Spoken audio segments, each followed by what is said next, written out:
नमस्कार दर्शक बंधु मु आकाश आपण मानक स्वागत करुच्ची आज आउ एक नुआ भिडियो रे।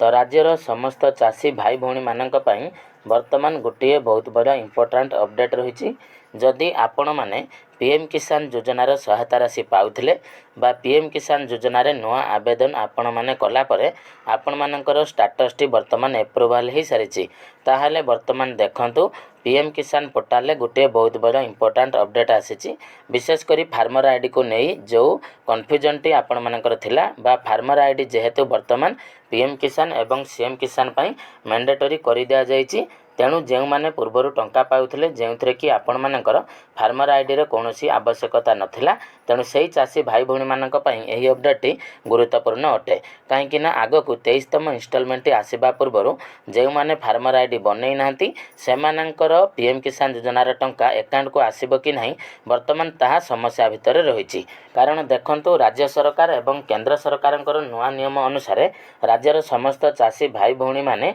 जो मैंने पीएम किसान बा सीएम किसान योजनार सहायता राशि पाउचंती सेमानकर फार्मर आईडी को मैंडेटरी करा जायछि। तेणु फार्मर आईडी जो मानकर नहीं बा आपण माने जानिथिबे पूर्वरु जो माने आवेदन करिसंती से माने बिना फार्मर आईडी रे पीएम किसान एवं सीएम किसान रो सहायता राशि पाउचंती। किंतु वर्तमान नुआ फार्मर माने जो माने आवेदन करिवे सेमानकर कोन प्रॉब्लम रहउची ना एग्री स्टॉक फार्मर आईडी नथिले सेमानको टंका मिलु नाही बा नुआ रजिस्ट्रेशन हेई पारु नाही। तेणु यार भितर सीएम किसान रो पोर्टाल बंद थिबा समय सीएम किसान पोर्टाल रे बहुत सारा अपडेट हो गलानी। जेमिति कि आपण माने जानिबा निहाती दरकार। कारण 23तम इन्स्टॉलमेंट रे बहुत हिताधिकारींकर नाम वर्तमान पीएम किसान रो मध्य कटिबा पई जाउची। तार केवल गोटे रीजन रहइबो आपण मानकर केवल फार्मर आईडी। तेणु आसंतु कोन रहिछि अपडेट केमिति आपण माने निज निजर स्टेटस चेक करिवे आ स्टेटस चेक कला परे वर्तमान कोन कोन अपडेट आसुची ता सब आजिर वीडियो रे मु आपण मानको कहबी। तेणु वीडियोटी निहाती आपण मानक पई इन्फॉर्मेटिव रहिबो। ता पूर्वरु जदि चैनल को प्रथम थर विजिट करूचंती वीडियो को लाइक करिवे, चैनल को सब्सक्राइब करबा सहित पाखर थिबा बेल आइकन को क्लिक करी ऑल रे सेट कर देबे। तो सर्वप्रथम देखंतु जदि आपण माने जने चाषी एवं राज्य सरकार और केंद्र सरकारक तरफरु जेकोनोसी कृषि संबंधी सहायता राशि पाइ चाहूँगी सेटा आपणकर पीएम किसान हो बा सीएम किसान हो बा फसल बीमा बा एमती कि आपण मैंने जदि सोसाइटी बिहन बा सार पाइबा चाहूँगी ताले एग्री स्टॉक फार्मर आईडी आपण मानक करने मैंडेटरी अटे। तेणु सरकार जो एग्री स्टॉक फार्मर आईडी आसला परे बहुत चाषी भाई भौणी मैंने असुविधार सम्मुखीन होती कौन ना जेहेतु तांको निज नाम जमी नहीं एवं सहजरे निज नाम जमी वर्तमान हो पार ना। तेणु से चाषी भाई भौणी मैंने वर्तमान सीएम किसान रु बाद पड़े ता सहित पीएम किसान रु बाद पड़ापी जाउछंती। तेणु जदि आपण माने पूर्वर टंका पाउथिले ताहाले निहाती भाव में आपण माने थरे थरे निजर स्टेटस चेक करंतु। तेणु स्टेटस चेक करबा पई हेले सर्वप्रथम आपण मानको पीएम किसान रो ऑफिशियल पोर्टल आसीबा पई पड़िबो। ता देखंतु जोटा कि रही pmkisan.gov.in यही ऑफिशियल पोर्टल को आसला परे तले देखंतु रही आपण मानकर न्यू ईयर स्टेटस। तो न्यू ईयर स्टेटस ऑप्शन रे आपण माने क्लिक करिवे। देखंतु वीडियोटी बहुत इन्फॉर्मेटिव रही कारण एथिरे ही आपण माने कन्फर्म हे जिवे जे आपण मानकर ना वर्तमान पीएम किसान रो कटि बा आपण मानकर स्टेटस वर्तमान एक्टिव अछि ना पुणी थरे आपण मानकर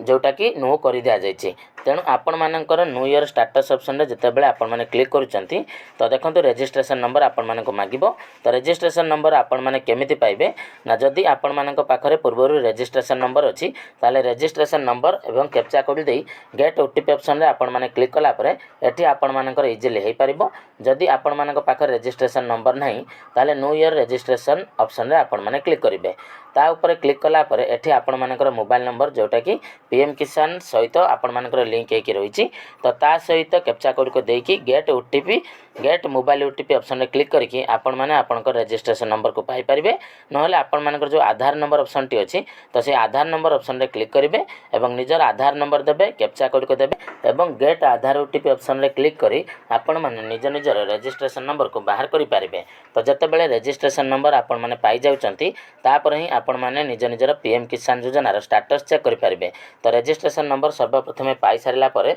पुणी थरे आपण माने न्यू ईयर स्टेटस ऑप्शन को जिबे। तापर एठी आपण मानकर रजिस्ट्रेशन नंबर एवं कैप्चा कोड को देई गेट ओटीपी ऑप्शन रे क्लिक करिवे।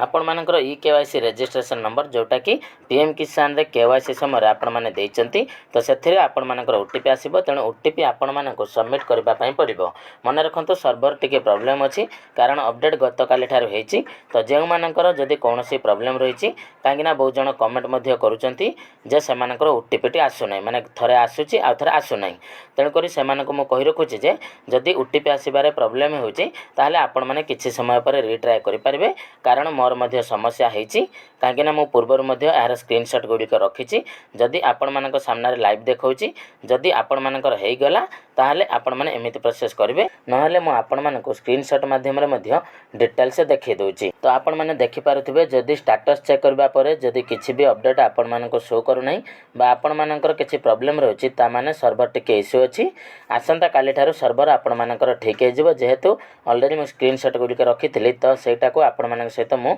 शेयर करूछि तो देखंतु जे अपडेट मो आपण मानक देउछि सेटा पूरा जेन्युइन अपडेट कांकि ना ऑनलाइन ले स्टेटस टी चेक करि होउछि जेहेतु वर्तमान टिके सर्वर प्रॉब्लम अछि तेन करिके आपण मानक शो करू नथिबो सर्वर टी ठीक हे गला परे आपण माने निज निजर स्टेटस देखि परिबे। देखंतु पूर्वरु आपण माने जानिथिबे जतबेले स्टेटस चेक करूथिले सेतेबेले आपण मानकर नेम ऑफ फार्मर शो करूथिला आ एड्रेस शो करूथिला वर्तमान देखंतु एठी आपण मानकर गोटे नुवा ऐड हेछि जोटा कि रहिछि फार्मर आईडी तो ये फार्मर आईडी वर्तमान जो मानकर फार्मर आईडी अच्छी तो समस्तंकर एठी फार्मर आईडी शो करोछि एवं जो मानकर फार्मर आईडी नहीं एठी सेमानकर ब्लैंक रहउछि तेणु ये फार्मर आईडी जदि ब्लैंक रहउछि एठी मध्ये आपण मानकर प्रॉब्लम हेबो जदि आपण माने तळको टिके स्क्रॉल करिवे देखंतु एठी आपण मानकर सब डिटेल्स आसीबो तापर एलिजिबिलिटी स्टेटस रे आपण मानकर लैंड सेटिंग यस थिबो आ Aadhaar bank account setting status yes थिबो किंतु तळको आपण माने जतबेले एफटीओ प्रोसेस रे क्लिक करिवे देखंतु मु एटा आपण मानको कहूछि जे मानकर स्टेटस चेक करि होउछि ताहाले आपण माने जानि परिबे आपण मानकर एफटीओ प्रोसेस रे जोटा कि गुटे प्रॉब्लम आपण मानकर रहइबो जोटा कि आपण मानकर एफटीओ प्रोसेस टी नो रहइबो तेणु एफटीओ प्रोसेस टी नो हैला परे आपण मानकर वर्तमान जा कि पीएम किसान रो जो नेक्स्ट इंस्टॉलमेंट जोटा कि 23तम इंस्टॉलमेंट रहिछि तो से 23तम इंस्टॉलमेंट रे बहुत चासी भाई भौणी मानकर ना वर्तमान कटेबा पई जाउछि नचेत से मानकर पेंडिंग रहि पारे। ठीक से भली सीएम किसान पोर्टाल मध्य वर्तमान जेहेतु स्टेटस टी आपण मानकर चेक हेछि एवं पुराना स्टेटस शो करोछि जेतेबेले सीएम किसान रो पोर्टाल आपण मानकर खुलिबो तो से समय मध्य आपण माने जेमिति जानिथिबे जेथर 10 लाख हिताधिकारी को अकाउंट को टंका आसी नथिला ठीक से भली फार्मर आईडी पई वर्तमान आपण मानक अकाउंट को टंका आसी न पारे तेणु जो माने फार्मर आईडी बनै नांती एवं आपण माने पीएम किसान बा सीएम किसान रो टंका पाइबा चाहूचंती ताहले वर्तमान आपण मानक पाखरे समय अछि जथा शीघ्र आपण माने निज निजर फार्मर आईडी बनै नियंतु एवं फार्मर आईडी बनै नेला परे आपण मानकर जोटा कि एई सब स्टेटस अपडेट हे जिवो एवं जे मानकर एफटीओ प्रोसेस नो अछि से मानकर इजीली सेटा यस हे पारे तेणु एहा थिला आजिर अपडेट मु आशा करू जे आपण मानको भिडियोटी निहात भाबरे भलो लागिथिबो जदि आपण मानको भिडियोटी भलो लागिथाय ताले भिडियोटी को लाइक करिवे चैनल को सब्सक्राइब करिवे आउ ता सहित आपण माने निजर स्टेटस चेक कला परे आपण मानकर एफटीओ प्रोसेस यस अछि कि नहीं आमको मध्य कमेंट रे जणाइबे। तबे चलतु दर्शक बंधु आजिर भिडियो रे एतिकी पुणी देखा हेबो आपण मानक सहित आ गुटे नुवा भिडियो रे नुवा टॉपिक को नेकी तो सेते पर्यंत विदाय दियंतु रहुची जय जगन्नाथ।